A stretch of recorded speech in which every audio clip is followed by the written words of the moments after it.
So I was thinking of this present period that which we are going through. अभी का जो समय है उसके बारे में सोच रहा था. We are living in unprecedented times. इससे पहले कभी ऐसा नहीं हुआ है. Never before has the world been affected as now. आज जो इस दुनिया में हो रहा है ऐसा एक संकट पहले कभी इस दुनिया में नहीं आया. So we all are living in a time when something which has never happened for many years is taking place. जो पहले कभी नहीं हुआ है वो आज इस दुनिया में हम देख रहे हैं कि जो कुछ भी हो रहा है बहुत ही कठिन समय है. It is the same story all over the world. सारे संसार में ये हो रहा है. When we speak of a lockdown, almost many countries of the world are in lockdown. दुनिया के बहुत सारे देश में अभी लॉकडाउन चल रहा है. I was speaking to a contact in South Africa. He was telling the very same things which are happening here is happening there.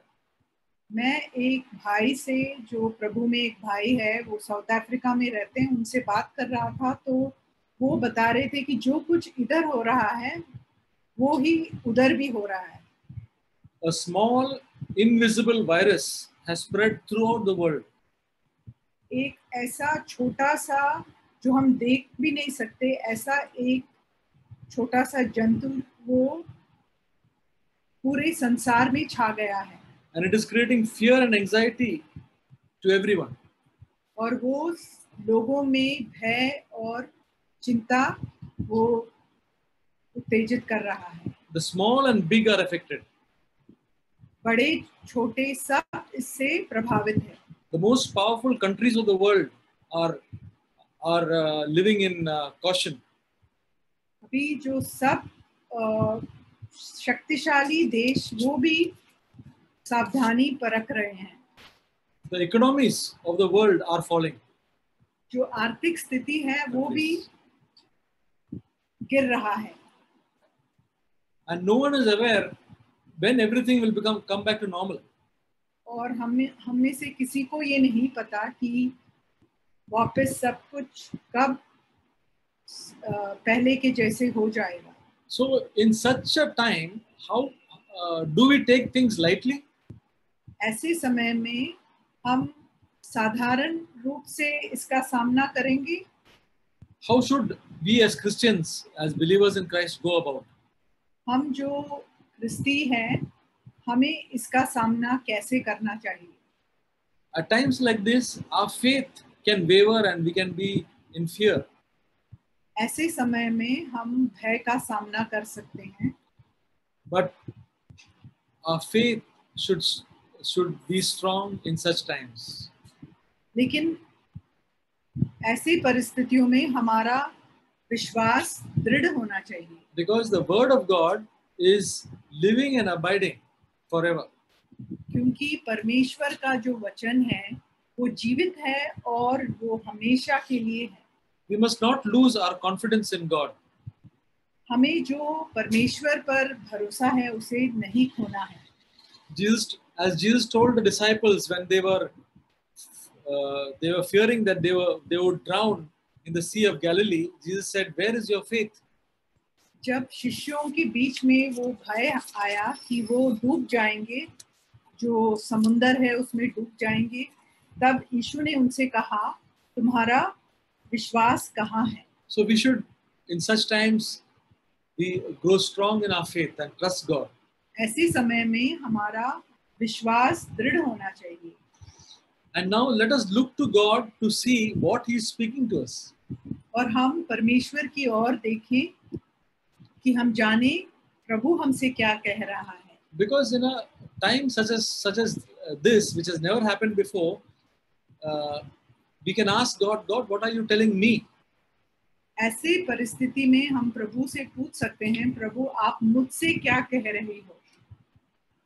Yeah. So we read in 2 Chronicles chapter 7 verse 14. दूसरा इतिहास 2 Chronicles 7 verse 14. 7 का 14 में हम ऐसे पढ़ते हैं, This is a verse which is quoted very often during such a time. ऐसे समय में लोग इस वचन को दोहराते हैं।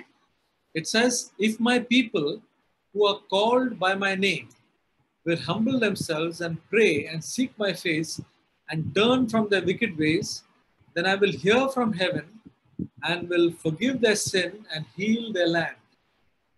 और यदि मेरे लोग जो मेरे नाम के कहलाते हैं दीन होकर प्रार्थना करें और मेरे दर्शन के खोजी होकर अपने बुरे मार्गों से फिरें, तब मैं स्वर्ग में से सुनकर उनका पाप क्षमा करूंगा और उनके देश को चंगा कर दूंगा। So this was spoken to King Solomon ये शलोमोन राजा से कहा गया when he built the temple of God. जब उन्होंने परमेश्वर का मंदिर बनाया था। So God and Solomon made a prayer to God which was very sincere, and God was pleased with that prayer. Suleman ने परमेश्वर से एक विनती की और वो बहुत ही सुंदर था और प्रभु उससे बहुत प्रभावित हुए। God said, "I'm pleased. I will dwell in this place. This will be my place where this temple. I will dwell in that." और परमेश्वर ने कहा कि मैं बहुत ही प्रसन्न हूँ और मैं यहाँ इस मंदिर में वास करूँगा। Yeah. But then he said, after that, in verse 13, what did he say?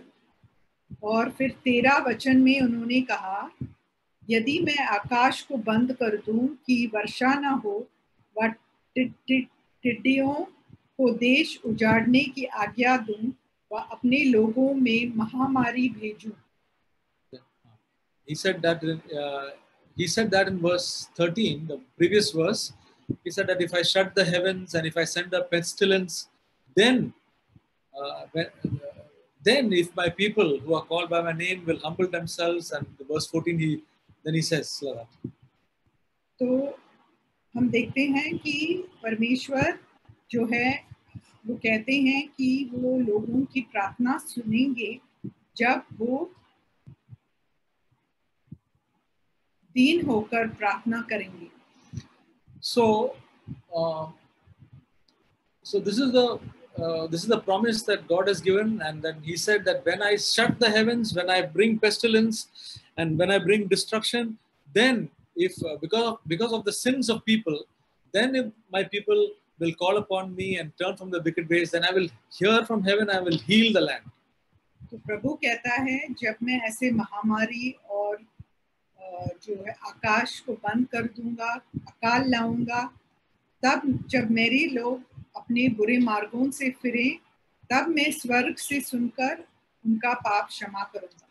So at a time like this, we can consider this prayer and do that, because this is like a plague all over the world, and one of the ways that the plague is stopped is when people repent of their sins. जब लोग अपने पापों से पश्चाताप करेंगे, मन फिराएंगे, तब प्रभु इनका प्रार्थना सुनेगा। So it is very much possible for us now to think that okay, all these things have come because of the sins of the world. हम ऐसा सोच सकते हैं कि जो भी महामारी इस दुनिया में आया है अभी, वो लोगों के, संसार के लोगों के पापों के कारण। You can say that the sin of the world has reached an extent, it has reached beyond a limit, and so God is sending punishment. हम ऐसे सोच सकते हैं कि लोगों का जो पाप है वो इतने स्तर तक पहुंच गया है, इसीलिए प्रभु ने ये दंड दिया है। We see that there is abortion which is going on rampant. There is rapes which are going to taking place. Sin and violence and pornography has gone to a great level, and we can feel that God is doing that because of all these things. हम सोच सकते हैं कि इस दुनिया में जो पाप है, जैसे गर्भ में ही बच्चे को मार देना और रेप और जो है पोर्नोग्राफी, ये सब जो चीजें जो इस दुनिया में इतना बढ़ गया है, इसीलिए प्रभु का क्रोध इस संसार पे आया है. And we can also think that in the Christian among believers or among the Christians, the gospel is distorted. What we are hearing is not the pure gospel, but something else nowadays. और जो हम सुसमाचार सुन रहे हैं आजकल, वो वचन के मुताबिक नहीं है, वो एकदम बदल दिया है लोगों ने और ऐसा प्रचार कर रहे हैं. More of speaking about money and more about other than what is written in the New Testament is being we can say is being preached. जो नया नियम में प्रभु जोर देता है जिन बातों पर, ऐसी बातें नहीं कही जाती, लेकिन पैसे और अन्य बातों पर जोर दिया जाता है. But I was thinking that if we think on these lines, that thinking about others, that is not the right way. लेकिन अगर हम दूसरों के बारे में सोचते रहेंगे तो ये ठीक बात नहीं है. We can look at the example of Daniel in Daniel chapter 9. Daniel का पुस्तक 9वां अध्याय हम देखेंगे. In Daniel chapter 9, the 70 years of desolation of Jerusalem was about to get over. Daniel में हम देखते हैं कि जो यरूशलेम का 70 साल तक वो ऐसे पड़ा हुआ था, लोग वहां से चले गए थे, सुनसान था, वो बदलने वाला था. And at the near to the end of that, Daniel was remembering and was praying for the nation of Israel. तब दानियेल जो था वो इज़राइल देश के लिए प्रार्थना और विनती कर रहा था प्रभु से. And when he prayed, it was a very different prayer. और जब उन्होंने प्रार्थना किया तो उनका प्रार्थना एकदम अलग सा था. See his prayer in verse 5. It says, "We have sinned, committed iniquity, acted wickedly, and rebelled, even turning aside from thy commandments and thy ordinances." तो 5वें वचन में ऐसे लिखा है, हमने तो पाप, अपराध, दुष्टता और बलवा किया है और तेरी आज्ञाओं तथा विधियों से दूर हट गए हैं. And verse 7 says, "Righteousness belongs to thee, O Lord, but to us open shame." हे प्रभु, धार्मिकता तो तेरी है, परंतु आज हमारे लिए भारी लज्जा है. And again verse 8 says, "Open shame belongs to us, O Lord." और 8वें वचन में फिर से कहा गया है, हे यहोवा, हम सब अर्थात हमारे राजा, प्रधान और पूर्वज अत्यंत लज्जित हैं. And verse 10 says, "Nor have we obeyed the voice of the Lord." और 10वां वचन में कहा है, हम तो अपने परमेश्वर यहोवा की वाणी सुनकर भी उसकी शिक्षा पर नहीं चले. Now this Daniel was supposed to be a very person who was a holy man, who never bowed before any idols and kept himself pure. Daniel एक ऐसा व्यक्ति था जो मूर्तियों के सामने नहीं झुका और वो एक बहुत ही धार्मिक व्यक्ति था. But why did he pray like this? We have sinned. लेकिन उन्होंने क्यों ऐसा प्रार्थना किया कि हमने पाप किया है. And then if you look in verse 20, we'll see clearly how his prayer was. He says, verse 20, he says, "Now while I was speaking and praying and confessing my sin and the sin of my people Israel, presenting my supplications before the Lord."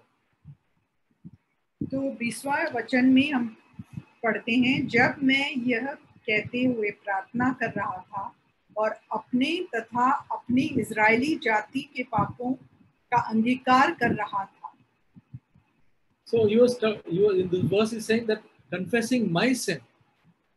यहाँ कहा गया है कि मैं अपने पापों का अंगीकार कर रहा था. So I was thinking this is the right spirit that we need to have. ऐसी आत्मा हम में भी होनी चाहिए. Instead of blaming others, blaming the world, blaming other Christians, we must look to God and say, "Lord, what are you speaking to me?" हम दूसरों पर दोष लगाने के बजाय हमें अपने और खुद देखना चाहिए कि प्रभु आप मुझसे क्या कहना चाहते हो? I may feel that there is nothing wrong with me. मुझे लगता होगा कि मुझ में कोई कमी नहीं है, I mean, God is not showing anything, but I can ask, Lord, you speak to me. What are you telling me in this time? हमें लगता होगा कि हमें कोई कमी नहीं है, लेकिन हम फिर भी परमेश्वर से मांग सकते हैं, प्रभु मुझे दिखाओ आप और बताओ, समझाओ मुझे कि आप मुझसे क्या कहना चाहते हैं। And I can repent for myself and for all everyone. और मैं अपने लिए और अपने लोगों के लिए पश्चाताप या मन फिराव कर सकता हूँ। When Daniel prayed such a prayer, you know what happened? जब दानियल ने ऐसा प्रार्थना किया तो क्या हुआ आप जानते हैं? Verse 23 says, the angel Gabriel said, at the beginning of your supplication, the command was issued, and I have come to tell you, you are highly esteemed. और 23 वचन में गब्रिएल ने ऐसे उनसे कहा, जब तू अनुनय विनय करने लगा तभी आज्ञा दी गई और मैं तुझे बताने आया हूँ, क्योंकि तू अत्यंत सम्मानित ठहरा है, इसलिए तू संदेश पर ध्यान दे और दर्शन को समझ ले। So God loves such a prayer where there is no blaming others, but taking the blame on ourselves and praying for us, praying for our family, taking the blame of all and praying. God loves such prayers. प्रभु ऐसे प्रेम से, ऐसे प्रार्थना से खुश होते हैं जो अपने और अपने लोगों के लिए प्रार्थना करता है और अपनी जो गलतियां हैं वो अंगीकार करता है। So our spirit will be free from condemning others. तब हमारा जो आत्मा है वो दूसरों पर दोष नहीं लगाएगा। That is a very good spirit to have. वो बहुत अच्छा आत्मा है। So I want in my own life at this time, that's my prayer, Lord, show me what you're telling me. तो ये मेरी भी प्रार्थना है कि प्रभु आप क्या कहना चाहते हैं, मैं वो सुनना चाहता हूँ। Show me anything which you want to show me clearly, and I want to be open to hear what you want to say. मैं खुला हूँ आपके सामने और जो भी आप कहना चाहते हैं मैं सुनने के लिए तैयार हूँ। And that way that God can do something really worthwhile during this time in our life. तो फिर कुछ ऐसे मूल्यवान चीज प्रभु हमारे अंदर कर पाएगा। See, we can use this time profitably to study, to read God's word and other useful things instead of wasting our time. हम अपना समय व्यर्थ में ना बिताएं, लेकिन हम इसको एक लाभदायक रीति में हम इसका उपयोग कर सकते हैं, प्रभु का वचन पढ़ सकते हैं। That is one thing which we should decide and find out what we should do and not waste this time. इसीलिए हमें ये खोजना चाहिए कि हमें क्या करना चाहिए कि इस समय को हम एक लाभदायक रूप में प्रयोग करें। We can get to know God's word more at this time. हम प्रभु के वचन को ज़्यादा समझ सकते हैं। Because the more we know God's word, the more strong we'll be spiritually. क्योंकि आत्मिक रूप से हम तभी तंदुरुस्त होंगे जब हम प्रभु का वचन जानेंगे। And let us not be overcome by fear or anxiety. और हम अपने आप को भय या चिंता के अधीन ना जाने दें। Or about the worries about tomorrow, what will happen tomorrow. और कल के बारे में हम चिंतित ना हों। Because Jesus said, Jesus' own words was that do not worry about tomorrow, for tomorrow will take care of itself. क्योंकि यीशु ने खुद कहा कि कल के बारे में चिंता मत करो, कल अपने आप का ख्याल रखेगा। And let us seek to encourage one another and to win as many people to God during these difficult times. और इस संकट के समय में हम कोशिश करें अपनी ओर से कि और भी लोगों को प्रभु में लाएं। Because this is a time when people will hear because of the fear prevailing all around. This is a time when people's hearts can be open and they can speak and we can use this time. अब इतना डर का माहौल है कि हम अगर किसी से का वचन मानना चाहेंगे तो तैयार भी होंगे उसको सुनने के लिए। So God help us to use time properly. Let us let us grow strong in our faith and trust God that He will take care of everything in our life. हम प्रभु पर पूरा भरोसा रखें और इस समय को हम अपने ही लाभ के लिए प्रयोग करें। Yeah. When Jesus was on earth and doing his ministry, जब यीशु मसीह इस धरती पर थे और वो सेवा कर रहे थे, there were two tragic incidents which took place at that time. दो बहुत बड़ी घटना उस समय उनके दिनों में घटी थी।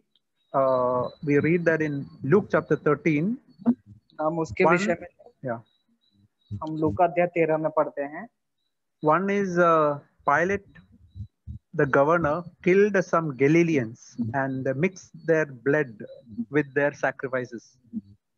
और वहां पर हम 13वें अध्याय में पढ़ते हैं कि जो पिलातुस उस समय का जो शासक था, उसने कुछ यहूदियों की हत्या कर दी थी, उनका खून बहाया था। And another is a big tower called the Tower of Siloam fell and killed many people. और दूसरा शिलो नाम का एक बहुत बड़ा गढ़ था, एक ऊंची इमारत थी जो गिरकर ढह गई और कई सारे लोगों उसके नीचे दब के मर गए। So people asked Jesus, were these people who were killed greater sinners than all the other people? और तब लोग यीशु मसीह से पूछते हैं आकर कि ये जो लोग इन दुर्घटनाओं के द्वारा मर गए, क्या ये इतने बड़े पापी थे कि इस तरह उनकी मौत हुई? See, Jesus said, unless you repent, you will also likewise perish. यीशु ने उनसे उत्तर दिया, यदि तुम मन नहीं फिराओगे तो तुम भी इसी तरह से खत्म हो जाओगे। I believe that is a word to me and each one of us. और मैं यह विश्वास करता हूँ कि यह वचन हमारे लिए है। We can think the people who are dying because of corona, are they greater sinners than others?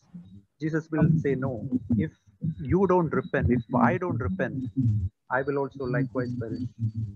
और हम इस विषय में सोच सकते हैं कि हमारे चारों तरफ जो कोरोना वायरस फैला, उसके कारण सैकड़ों और हजारों की संख्या में लोगों की मृत्यु हो रही है।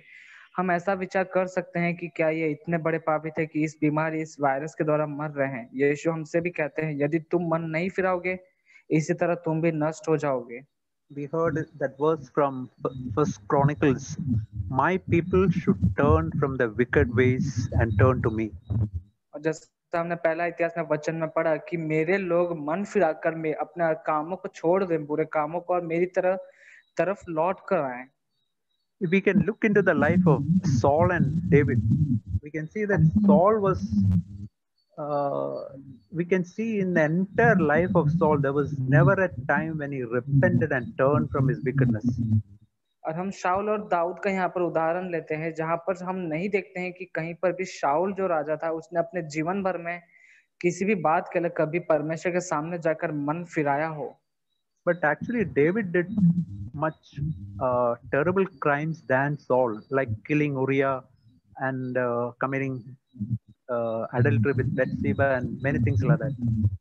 लेकिन हम दाऊद के जीवन में देखें तो उसने शाऊल से भी ज्यादा बुरे काम किए थे, पाप किया था। उसने उरिया को मार दिया, उसकी हत्या कर दी और उसकी पत्नी बत्शेबा के साथ में व्यभिचार किया। But the moment God showed him his sin, he repented and he even wrote a psalm.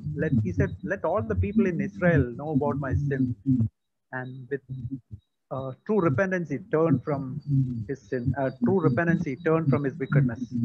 और वहां पर जब परमेश्वर दाऊद को उसके किए का एहसास दिलाते कि उसने परमेश्वर की दृष्टि में पाप किया है, तो वह परमेश्वर के पास जाकर मन फिराता है। यहाँ तक कि उसने एक भजन भी उस पर लिखा हुआ है, जहां पर वो कहता है कि इजराइल के सारे लोग मेरे पापों को, मेरे कामों को जानने पाए, और वह सच्चाई से मन फिराकर परमेश्वर के पास जाता है। We can see that's why God called him a man after God's own heart. और इसलिए हम वचन में पढ़ते हैं दाऊद के विषय में कि परमेश्वर, वचन कहता है कि दाऊद ऐसा व्यक्ति था जो परमेश्वर के हृदय के करीब रहने वाला व्यक्ति बना। I want to share 2-3 things that God taught me during this time. और मैं 2-3 बातें आपसे बांटना चाहता हूँ जो इन इस समय में परमेश्वर जो मुझे सिखा रहे हैं। We heard about anxiety, worries, and fear. और हमने चिंता करना, घबराना और डरने के विषय में सुना है। We know that in Sermon on the Mount, Jesus said, "Do not be anxious for anything." और हम जानते हैं कि जो पहाड़ी उपदेश यीशु मसीह ने दिया था, वहां पर यीशु मसीह ने साफ रीति से बताया कि किसी बात के लिए तुम चिंता मत करो। But do you know what is the verse just before that? लेकिन क्या आप जानते हैं उस वचन को जो ठीक इसी वचन के पहले लिखा गया है? पहले That verse shows the reason for all anxiety. और वह वचन इस कारण को बताता है कि क्यों हम चिंता करते हैं। That is Luke chapter 6 verse 24 is written, "No one can serve two masters, and the two masters are God and mammon, or material things." Which was brothers? Chapter 6. Chapter 6 verse 24. लूका अध्याय 6 वचन 24 में हम पढ़ते हैं, परंतु हाय तुम पर जो धनवान हो, क्योंकि तुम शांति पा चुके। 6:24, Matthew 6:24. Matthew, sorry. I said wrongly. Sorry. Matthew chapter 6:24. मत्ती अध्याय 6 वचन 24, कोई मनुष्य दो स्वामियों की सेवा नहीं कर सकता, क्योंकि वह एक से बैर और दूसरे से प्रेम रखेगा, या एक से मिला रहेगा और दूसरे को तुच्छ जानेगा। तुम परमेश्वर और धन दोनों की सेवा नहीं कर सकते। So it's when we try to serve God and material things, worldly things, try to serve both these things, that anxiety comes into our heart. और हम यहाँ पर वचन में पढ़ते हैं कि जब हम इस बात की कोशिश करते हैं कि हम परमेश्वर की भी सेवा करें और साथ में संसार की वस्तुओं और बातों की भी हम सेवा करें, तब हम दोनों के बीच में रहते हुए हम चिंता करने लगते हैं। I was thinking that is Jesus the only goal of my life? और मैं इस बात पर विचार कर रहा था, सोच रहा था कि क्या यीशु मसीह ही एकमात्र मेरे जीवन का उद्देश्य है, मकसद है। We read in 1 John chapter 4. Sam, speak loudly. We read in 1 John chapter 4. हम पहला यूहन्ना अध्याय 4 में पढ़ते हैं।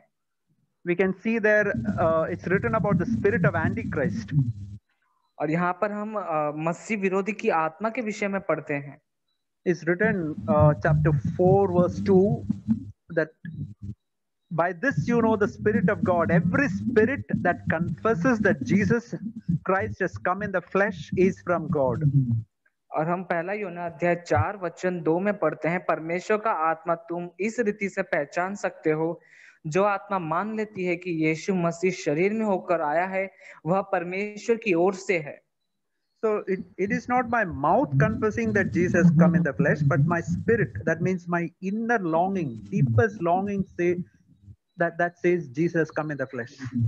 और यह यहाँ पर वचन कहता है कि मैं मुख से जो कहता, मेरे शब्द मेरे मुख के बोल नहीं कि यीशु मसीह शरीर में होकर आया और वह प्रभु है, मसीहा है, परंतु मेरे अंदर के प्राण, मेरी आत्मा, मेरे अंदर की गहरी लालसा इस बात की गवाही देती है कि यीशु शरीर में होकर आया है। Verse 3 says, every spirit that does not confess Jesus is not from God. That is the spirit of Antichrist.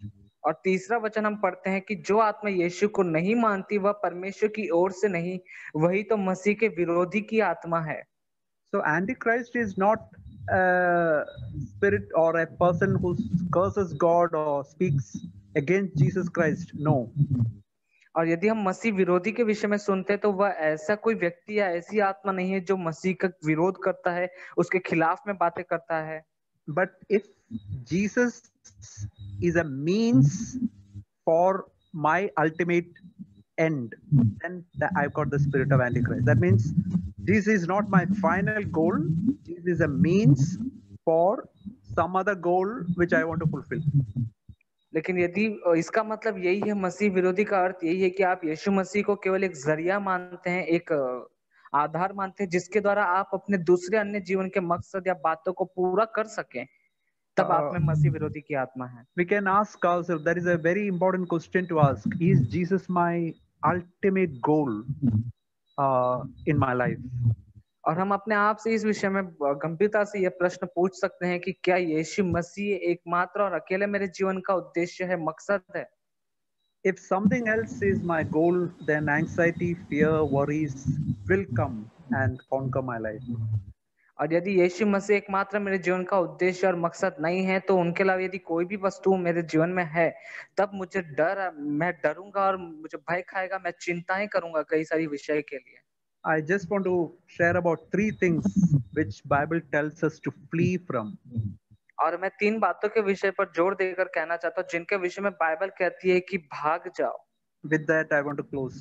और इन बातों को कहने के साथ में मैं समाप्ति करूंगा। First is we read in 1 Corinthians chapter 6:18. Bible says flee from immorality. पहला कुरिन्थियों अध्याय 6:18 में हम पढ़ते हैं कि व्यभिचार के पाप से भाग जाओ। Second, 1 Corinthians chapter 10 verse 14 says flee from idolatry. और पहला कुरिन्थियों अध्याय 10:14 कहता है कि मूर्ति पूजा से बचे रहो।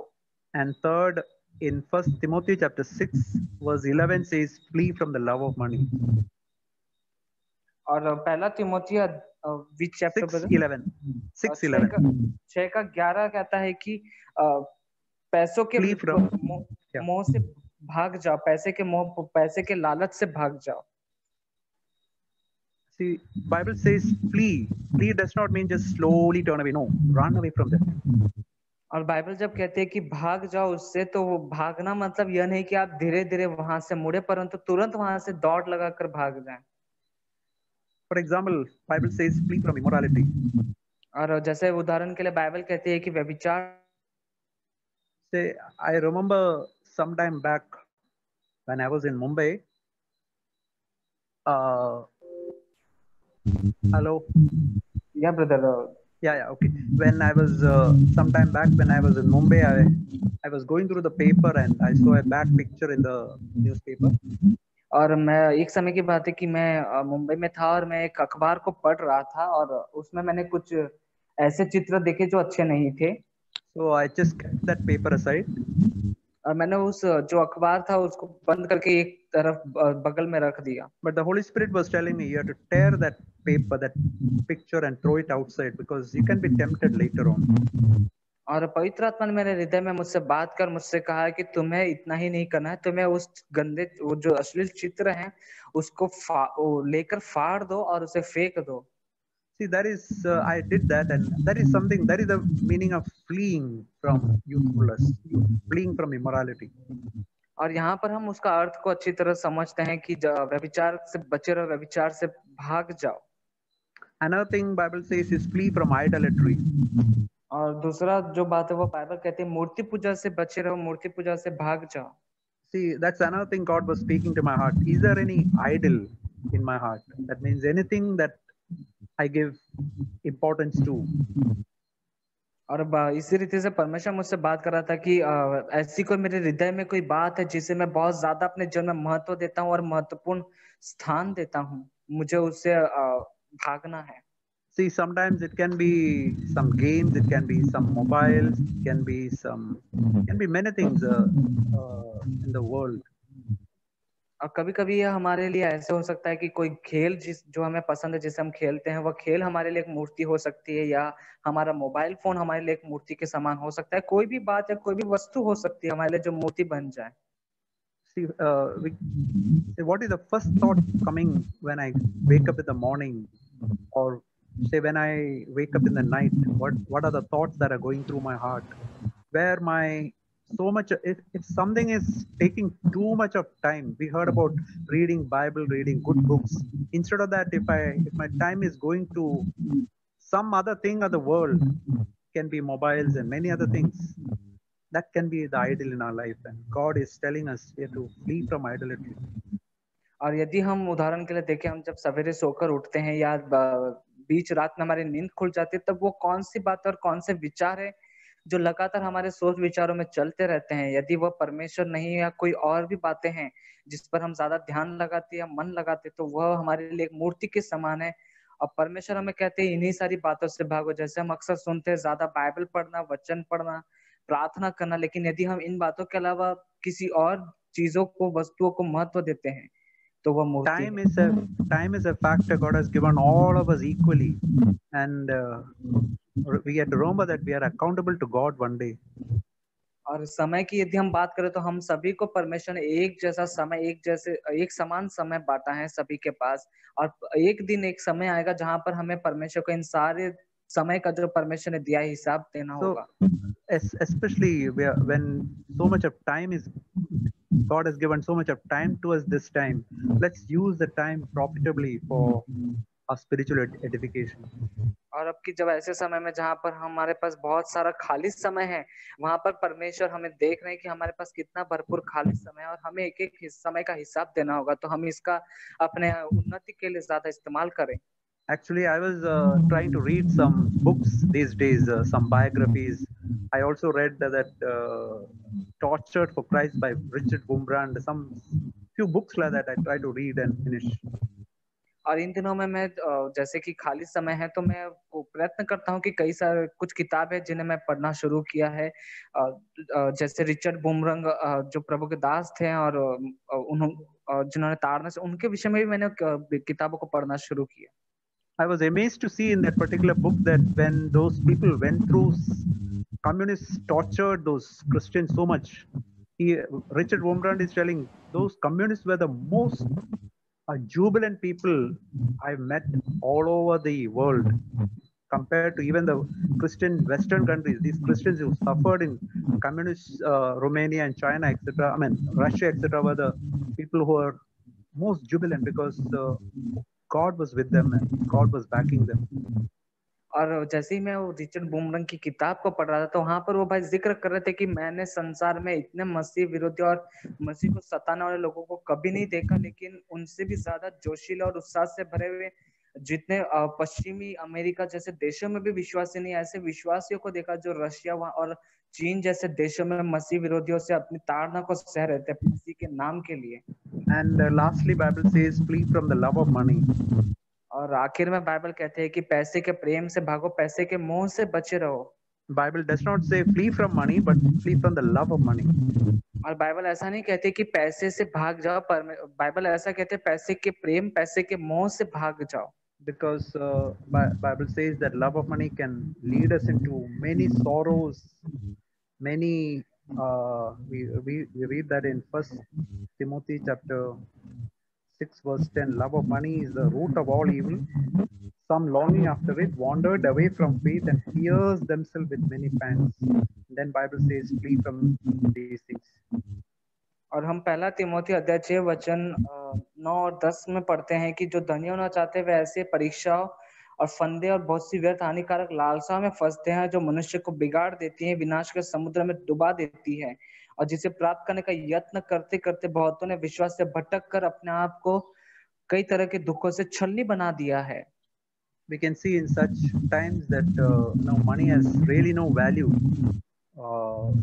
When this pandemic is going all over the world, we can see money has got no value. Only God, relationship with God is the only thing that is valuable.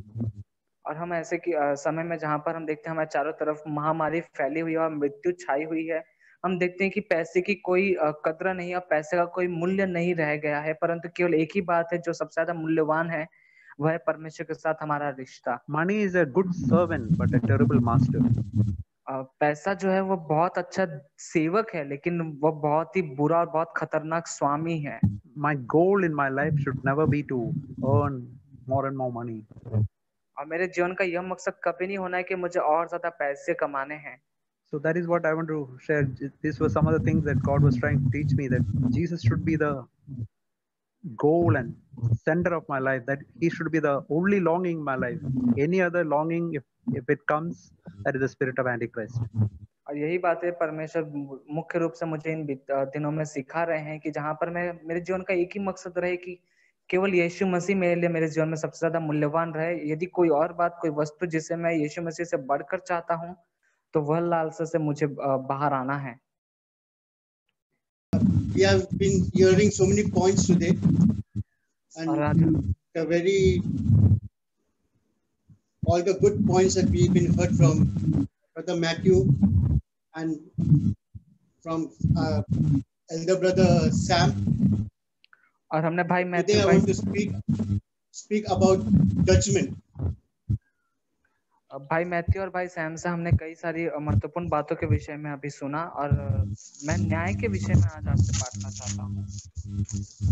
So as we go to chapter Luke 6, verse 37 and 38. यदि हम लूका अध्याय 6 वचन 36 और 37 में यदि हम पढ़ते हैं, It says, judge not and you will not be judged, condemn not and you will not be condemned, forgive and you will be forgiven. और हम उसके 37वें वचन में पढ़ते हैं, दोष मत लगाओ तो तुम पर भी दोष नहीं लगाया जाएगा, दोषी न ठहराओ तो तुम भी दोषी नहीं ठहराए जाओगे, क्षमा करो तो तुम्हें भी क्षमा किया जाएगा। Because it says in 38, give and it will be given to you, good measures, pressed down, shaken together, running over, will be put into your lap, for with the measures you use, it will be measured back to you. और उसका 38वां वचन कहता है, दिया करो तो तुम्हें भी दिया जाएगा, लोग पूरा नाप दबा दबा कर और हिला हिला कर उभरता हुआ तुम्हारी गोद में डालेंगे, क्योंकि जिस नाप से तुम नापते हो उसी से तुम्हारे लिए भी नापा जाएगा। So I just want to say, brothers and sisters, let's not condemn anybody, let's not judge anybody with our own understanding. और भाई और बहनों, मैं आप सभी से कहना चाहता हूँ कि आइए हम किसी पर भी दोष न लगाएं, जितनी हमें समझ है उस समझ के अनुसार हम किसी का न्याय ना करें। Because if we do it, it will be done back to us the same way as it says in 38. और यदि हम ऐसा करेंगे कि अपनी सूझबूझ के अनुसार हम दूसरों का न्याय करेंगे, दोष लगाएंगे, तो वचन जैसे हम 38 में पढ़ते हैं, हमारे लिए भी ठीक उसी तरह किया जाएगा। Whenever we look at others, we have this fleshly feeling that we like to, it comes into us that we need to condemn somebody or like to judge anybody. और हमारा यह स्वभाव है कि कई बार हम किसी व्यक्ति को किसी लोगों को देखते हैं तो हम उनकी बातों को लेकर उन पर दोष लगाने के लिए, because this is not for us to judge anyone, because let God be the judge, because he's the one who God appointed Jesus and given authority of judgment for all. लेकिन हम यह काम ना करें कि हम किसी पर दोष लगाएं, परंतु परमेश्वर जो हमारा सच्चा न्यायी है, जिसने यह न्याय का अधिकार यीशु मसीह के हाथ में सौंपा है, वह इस काम को करने दें। I want to read a scripture from Romans chapter 14 verse 4.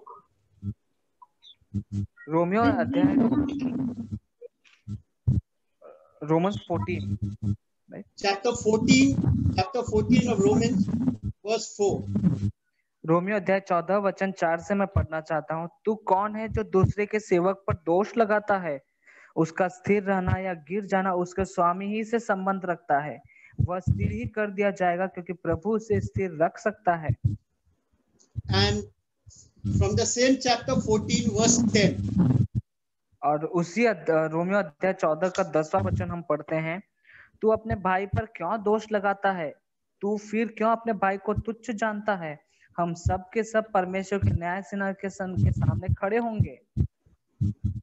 So judging anybody in whatever the matter is, this is not our duty to it, because we all are going to stand in front of our master one day, who is our judge, that's Jesus.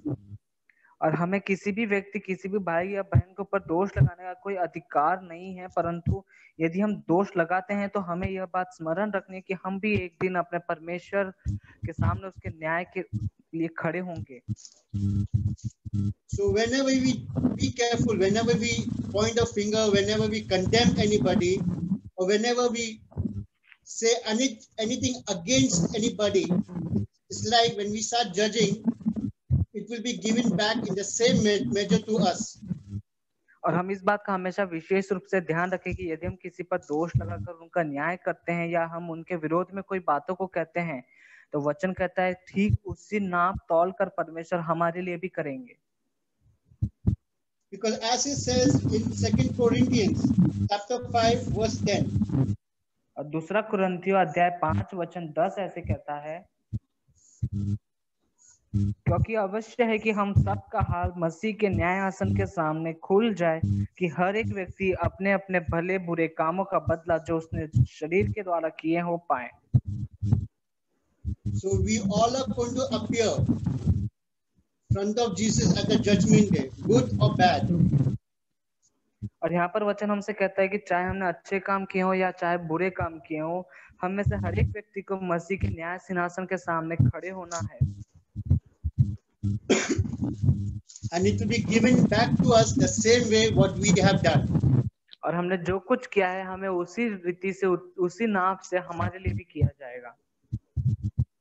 So it's very important, brothers and sisters, that we remember these verses to understand that we one day are going to stand in front of Jesus to be judged, and he will judge us the same way, shaking down, pressed down, and overflowing in the same way if we have done good or we have done bad.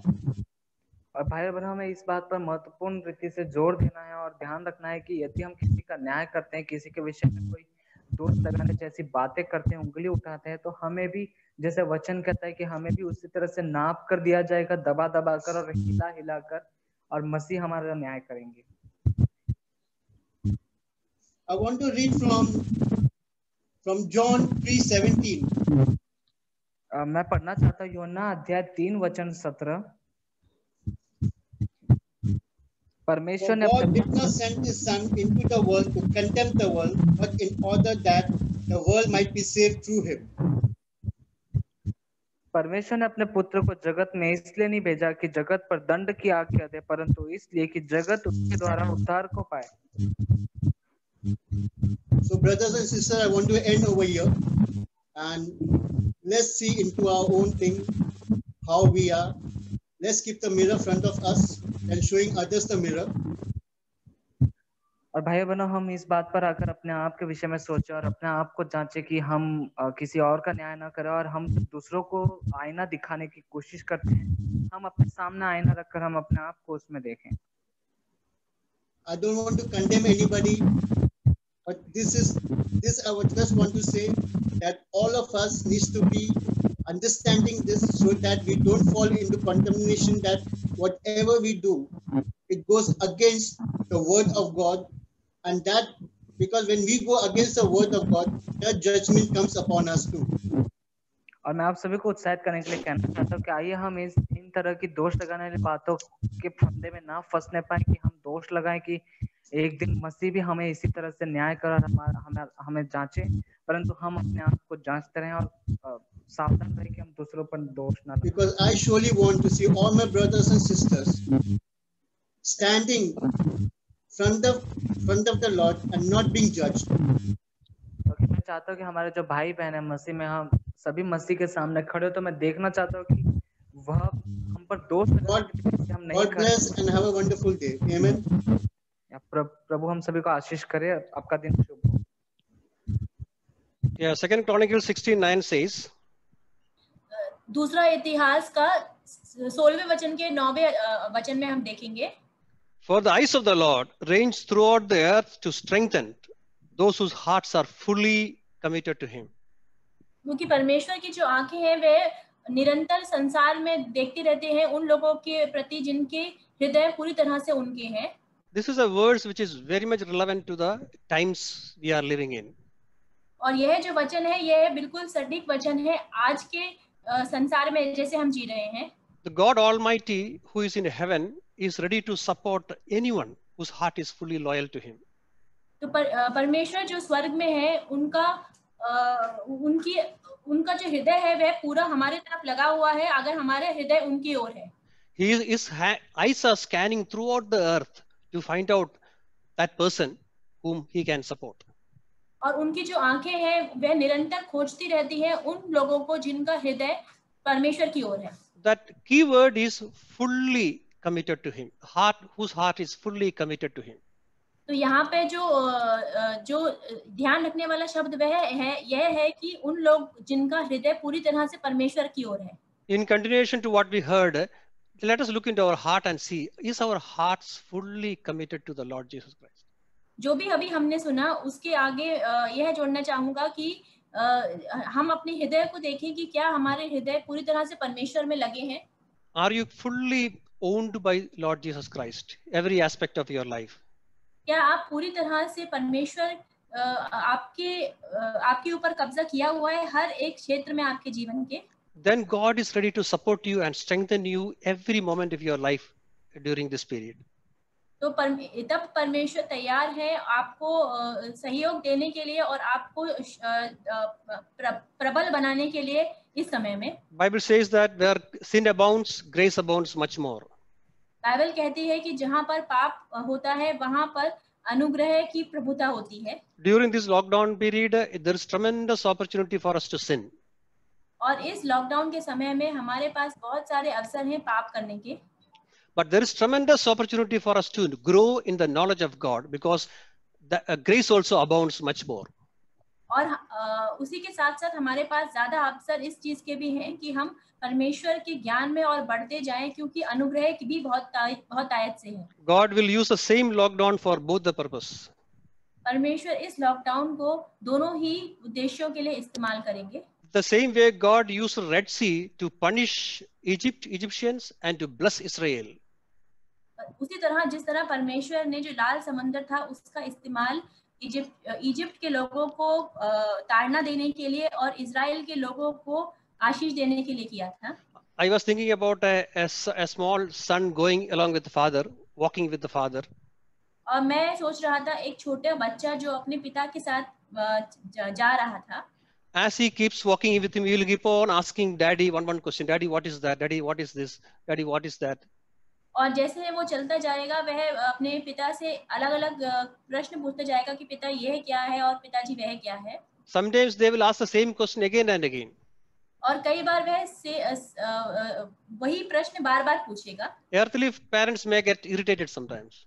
और जो संसारिक जो माता पिता है वह कभी कभी चिढ़ जाएंगे इस बात से. But our heavenly Father is ready to answer each and every question. अगर जो हमारे स्वर्गीय पिता है वह हमेशा तैयार है हमारे सारे प्रश्नों के उत्तर देने के लिए. He loves us. He longs to have our fellowship with him. He longs to want us to asking questions, talk to him. वह हमसे प्रेम करते हैं और वह इस बात के इंतजार में रहते हैं कि हम उनके साथ मेल मिलाप करें, उनके साथ संगति करें और उनसे प्रश्न पूछें. Now it is a tremendous opportunity for each one of us we are shut down from the rest of the world and we can be fully concentrating on our heavenly Father. और अभी हमारे पास बहुत ज्यादा अच्छा अवसर है कि हम क्योंकि संसार से पूरी तरह से कट्टे हैं तो हम अपने परमेश्वर के साथ एक संगति बनाने के लिए तत्पर रहें. Ask him anything you want, anything. He is ready to answer the questions.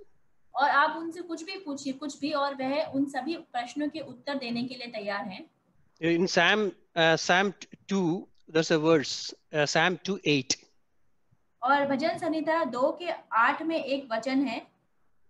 Ask of me, I will make the nations your inheritance. मुझसे मांग और मैं जाति जाति के लोगों को तेरी संपत्ति होने के लिए और दूर दूर के देशों को तेरी निज भूमि बनने के लिए दे दूंगा. Ends of the earth your possession. दूर दूर के देशों को तेरी भूमि के लिए. God is ready to give the entire earth, entire heavens, everything into our hands. और परमेश्वर तैयार है इस पूरे संसार को, इस पूरी पृथ्वी को आपके हाथ, हमारे हाथों में देने के लिए. He loves us so much. Only thing is he wants us to have fellowship with him, walk with him, talk to him and ask him. वह हमसे बहुत प्रेम करते हैं और बात यह है कि वह हमसे चाहते हैं कि हम उनके साथ संगति करें, उनके साथ चलें और उनसे प्रश्न पूछें. Let us take this opportunity these days to grow in the knowledge of God. और आइए हम इस बात का अवसर लें इन दिनों में कि हम परमेश्वर के ज्ञान में और बढ़ते जाएं. God will reveal many things to us which many people don't know. He will give us revelation of things which is hidden from many ages. तो परमेश्वर हमें ऐसी बातों, गुप्त बातों की पहचान देगा जो बहुत युगों से छिपी हुई है लोगों से. It's a tremendous adventure walking with God. और यह बहुत उत्साह देने वाली बात है परमेश्वर के साथ चलना. That is the kind of God we serve. That is the kind of God who is our Father. और ऐसा ये परमेश्वर है जिनको हम मानते हैं और जिनको हम अपने पिता के रूप में स्वीकारते हैं। Isaiah 46 says, God says that I know the end from the beginning and ancient times what is still to come. तो यशाया के 46वें अध्याय में लिखा है कि परमेश्वर कह रहा है कि मैं जो अंत है उसको शुरुआत से जानता हूँ। And he knows everything and he's ready to share his knowledge with us. और वह सब कुछ जानते हैं और वह अपने जो ज्ञान है उसको हमारे साथ बांटने के लिए तैयार हैं। So are you ready to spend time with God during these days? तो क्या आप तैयार हैं परमेश्वर के साथ समय बिताने के लिए इन दिनों में? And as we take time to read the word of God and spend time in devotion and meditating on God's word, God will speak to us and our heart will be fully enriched by God's word. तो जैसे हम समय निकालेंगे और समय बिताएंगे परमेश्वर के वचन को पढ़ने के लिए, समझने के लिए, तब परमेश्वर हमारे हृदयों को अपने वचन से और अमीर कर देंगे। These days my heart was very much encouraged by God's word. और इन दिनों मेरा जो हृदय है वह बहुत प्रोत्साहित हुआ परमेश्वर के वचन को पढ़ के। How God worked in the life of Israelites, how God worked in the life of people like Joshua, whose heart was fully loyal to him. कैसे परमेश्वर ने इजराइल के लोगों के हृदय में और जोशुआ जिनका हृदय पूरी तरह से परमेश्वर की ओर था उनके जीवनों में काम किया। When Joshua was fighting the Amalekites, the sun stood at the noon time for the rest of the day. It stood still for 6 hours. जब जोशुआ अमेलेकाइट से युद्ध कर रहा था तभी जो सूर्य था वह 6 घंटे तक एक ही जगह पर स्थिर रहा। So that is the way God can respond to us also. और इसी प्रकार से परमेश्वर हमारे बातों का भी प्रत्युत्तर दे सकते हैं। So let us take this day seriously and grow in the knowledge of God. तो आइए हम इन दिनों को गंभीरता से लें और परमेश्वर के ज्ञान में आगे बढ़ें। Amen. Amen. Okay, I'd like to continue very quickly. और मैं चाहता हूँ कि मैं इन बातों को जल्दी से और आगे बढ़ाऊं। When Jesus said the last days will be like the days of Noah. जब यीशु मसीह ने कहा कि जो अंत का समय है वह नूह के दिनों के समान होगा। So exactly the same way Noah was in the ark, closed, lockdown kind of a situation for 40. और इसी प्रकार से जो नूह के समय में नूह और उसके परिवार के लोग एक नाव में पूरी तरह से कैद थे। It's similar to the 40 days of lockdown period which the government of India has asked the people of India to be locked down. It was 21 days and now they've extended to 19, so that makes 40 days lockdowns. It's similar, like Noah was 40 days locked down in the ark. That's the time when it rained heavily and it filled the earth. तो यह उसी के समान है कि जैसे अभी के समय में सरकार ने 40 दिन का लॉकडाउन बोला है, उसी प्रकार से नूह के दिनों में भी 40 दिन के लिए बरसात होती रही और वह 40 दिन और 40 रात तक वो परमेश्वर ने पूरी बरसात से इस पृथ्वी को भर दिया था। And I was thinking what they were doing in the ark, just themselves, their family and the animals, what they were doing in the ark. और मैं सोच रहा था कि वो लोग उस समय पे उस नाव में क्या कर रहे थे। बस वह थे और उनके परिवार के लोग थे और जानवर थे। They could only have fellowship with their family members, pray and just thank the Lord. They couldn't go out. They could not even open the window because it was raining. तो वह सिर्फ उस समय के लिए अपने परिवार के लोगों के साथ संगति कर सकते थे और वह तो खिड़की भी नहीं खोल सकते थे, ना तो बाहर जा सकते थे। And that's what teaches me also to this is priceless time that we have. Rather than grumbling and finding fault in the ark, could you imagine that situation where Noah was in the ark and could you imagine that Noah would be finding fault and arguing and grumbling with his own family members? Do you think he would be doing that? तो उस समय में क्या आप सोच सकते हैं कि नूह अपने परिवार वाले लोगों के साथ उनकी गलतियां ढूंढ रहा होगा, उनके ऊपर इल्जाम लगा रहा होगा? नहीं, वह ऐसा नहीं कर रहा होगा, ना तो वह कुड़कुड़ा रहा होगा। इसी प्रकार से he would be joyfully doing whatever he could for the Lord, whatever the short time that I have. I don't know if I'm ever going to come out of the ark. I don't know whether suddenly after the lockdown Christ may come. Who knows? At this short time that I have, God has given me another opportunity to be in the ark and seek after him and do everything, whatever inconvenience that we bear, whatever hardship that we have to bear, do it joyfully for the Lord. That's what I'm doing right now. तो उसी प्रकार से मुझे भी पूरे आनंद के साथ इस समय को बिताना है। ऐसा नहीं, मुझे ऐसा भी लग रहा है कि अगर ऐसा हो जाए कि इस समय के बाद जैसे ही लॉकडाउन खत्म हो तुरंत यीशु मसीह इस पृथ्वी पर आ जाएं, अगर ऐसा भी होगा तो भी उस बात के लिए मुझे तैयार होना है और इस समय को बहुत आनंद के साथ बिताना है। Who would have imagined that we would be in situation this world is 3 months ago or 4 months ago? A similar thing can happen 4 months down the line. Christ may come back. तो क्या किसी ने ऐसा अनुमान लगाया होगा 3 या 4 महीने पहले कि जो संसार इस परिस्थिति में अभी है, तो क्या अनुमान किसी ने उस समय लगाया होगा? Amen. आमीन।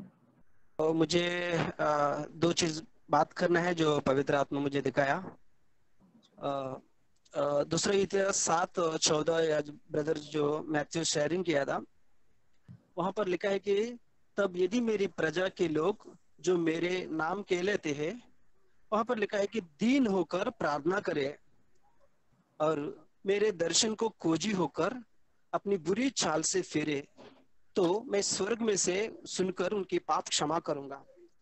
ये वचन मुझे बहुत यस ब्रदर आप ये कौन सा वचन है, थोड़ा सा रिपीट करेंगे ब्रदर? दूसरा इतिहास 7वां अध्याय 14वां वचन sister. Okay, in second chronicles 7th chapter or 14th verse it is written like that. 14 verse. Yeah. तब यदि मेरी प्रजा के लोग जो मेरे कहलाता है दीन होकर प्रार्थना करे और मेरे दर्शन को खोजी होकर अपनी बुरी चाल से फेरे, तो मैं स्वर्ग में से सुनकर उनके पाप क्षमा करूंगा और उनकी देश को कर दूंगा। Yeah, and my people who are called by my name humble themselves and pray and seek my face and turn from their wicked ways, then I will hear from heaven and will forgive their sin and will heal their land. So मैंने इस वचन को देखा कि 3 चीज परमेश्वर कह रहे हैं कि सबसे पहले प्रार्थना करे, लेकिन वो प्रार्थना करने का जो तरीका है वहां बताया कि दीन होकर प्रार्थना करे। So I have seen 3 things here. First of all, it is mentioned that my people should pray, and it's like people should humble themselves and pray. You know, नया करार में 2 लोग प्रार्थना करने के लिए मंदिर में जाते हैं, एक फारिसी और एक चुंगी लेने वाला। In the New Testament, 2 types of people went in the temple and to pray. One was a Pharisee and the other was a tax collector. हम सब जानते हैं कि फारिसी भी प्रार्थना करते हैं और चुंगी लेने वाला बाद में प्रार्थना करते हैं परमेश्वर से। And we see that the Pharisee prays and the tax collector also prays after him to the Lord. और हम जानते हैं कि उसमें से एक ही का प्रार्थना परमेश्वर स्वीकार किया जाता है। And we know there that only one person's prayer was accepted by the Lord there. क्या मैं आपसे पूछना चाहता हूँ, क्या दोनों का प्रार्थना में कोई गलत प्रार्थना थी? And I want to ask you all that that among both the prayers was any wrong prayer been offered by them? क्या वो दोनों एक जीवित परमेश्वर को प्रार्थना नहीं कर रहे थे? Were both of them not praying to the living God? क्या वो दोनों प्रभु के मंदिर में नहीं गए थे? Didn't they went to the temple of the Lord? मैं कहना चाहता हूँ दोनों जीवित परमेश्वर के प्रार्थना ही कर रहे थे, लेकिन एक ही का प्रार्थना परमेश्वर सुना और एक का प्रार्थना ना सुना। And I want to mention here that both of them were praying to the living God, but one person's prayer was accepted and the other person's prayer was not accepted by the Lord. उसका कारण यह है कि एक का मन टूटा हुआ था और एक का मन टूटा नहीं था। And the reason here is that one person's heart was broken and the other person's heart was not broken.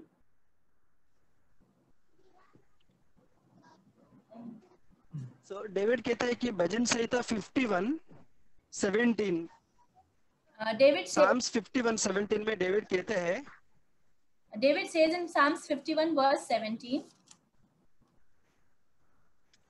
टूटा मन परमेश्वर की योग्य बलिदान है, हे परमेश्वर तू टूटे और फिसे हुओं का मन को तुच्छ नहीं जानता। The sacrifices of God are a broken spirit, a broken and a contrite heart, O God, thou wilt not despise. तो यहाँ पर परमेश्वर कहता है कि परमेश्वर के पास जब हम बलि लाते हैं, परमेश्वर उसको बोलते हैं तोड़ के बलि चढ़ाओ, यानी हम हमारे मन में टूटा हुआ होना चाहिए। And here God says that if we bring sacrifice to the Lord, then we should first break the sacrifice and then present to the Lord. Our hearts should also be contrite. इसी कारण परमेश्वर नया करार में जो अभी मैंने कहा कि फरीसी और चुंगी लेने वाला का एक का प्रार्थना स्वीकार करने का कारण यही था, एक का मन टूटा हुआ था। And likewise, we see in New Testament that both the people were praying, and the reason why Lord heard the prayer of one person was this only, because brothers, yeah, brother. Yeah, second thing, हम परमेश्वर को खोजी होना बहुत जरूरी है। And the second thing is that we should be seekers of the Lord first. Psalms 27 verse 8. We read in Psalms 27 verse 8. तूने कहा है मेरे दर्शन की खोजी हो, इसलिए मेरा मन तुझसे कहता है ये यहोवा तेरे दर्शन का मैं खोजी रहूंगा। Verse which brother? Verse कौन सा brother? Verse 8 sister. When thou 27:8. Okay brother. When thou didst say, seek my face, my heart said to thee, thy face, O Lord, I shall seek. So यहाँ पर परमेश्वर कुछ कहता है कि मेरी चेहरा को ढूंढो, मुझे ढूंढो, मैं आपको उत्तर दूंगा। Now the Lord himself is saying here that seek my face and presence and I will answer you. और थर्ड थिंग एज ब्रदर कहा कि हम हमारा मन में एक सच्चा पश्चाताप होना चाहिए, जैसे कि पहले जॉन 1:9 में लिखा है कि हमारा पश्चाताप सही होना चाहिए। And the third thing, what brother was saying, that our heart should be full of repentance, and like it is written in First John chapter 1 verse 9. Yeah. तो परमेश्वर ये तीनों चीजें से मुझे प्रोत्साहन कर रहा था कि सबसे पहले हमारी प्रार्थना एक टूटा हुआ मन लेकर प्रार्थना बलि चढ़ाना चाहिए।